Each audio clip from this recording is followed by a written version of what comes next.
এমন এক অভিনেতার কথা যিনি খলনায়ক চরিত্রে নিজেকে কিংবদন্তি করে তুলেছেন। তিনি মিশু সওদাগর। আর এবার ঈদ উল ফিতরের বরবাদ সিনেমায় তিনি হাজির হয়েছেন একেবারে নতুন রূপে নায়ক সাকিব খানের বাবার চরিত্রে। শুরুতে নিজে দ্বিধায় ছিলেন মিশা। বারবার ভাবছিলেন বাবা যদি ব্যর্থ হয় সন্তানের কি হবে। কারণ এই চরিত্র ছিল আবেগ, অভিব্যক্তি আর আত্মবিশ্বাসের সংমিশ্রণ। আর মিশা ঠিক সেটাই প্রমাণ করেছেন।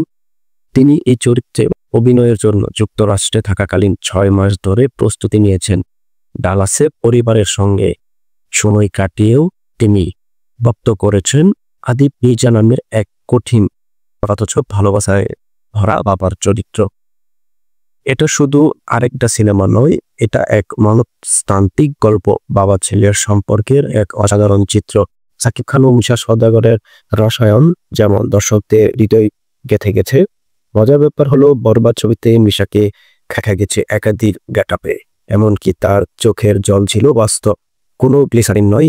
এখন বরবাদ চলছে দেশের বাইরের সিনেমা হলগুলোতেও, কিন্তু দালাসে এখনো মুক্তি পায়নি। আর সেজন্য বিশা অধীন অপেক্ষায় ছিলেন। পরিবার নিয়ে প্রেক্ষাগৃহে নিজের অভিনয় দেখবেন বলে এই সিনেমার মাধ্যমে প্রমাণিত হয়েছে বয়স বা ধারা নয়, একজন শিল্পীর আত্মনিবেদনই তার সেরা পরিচয়।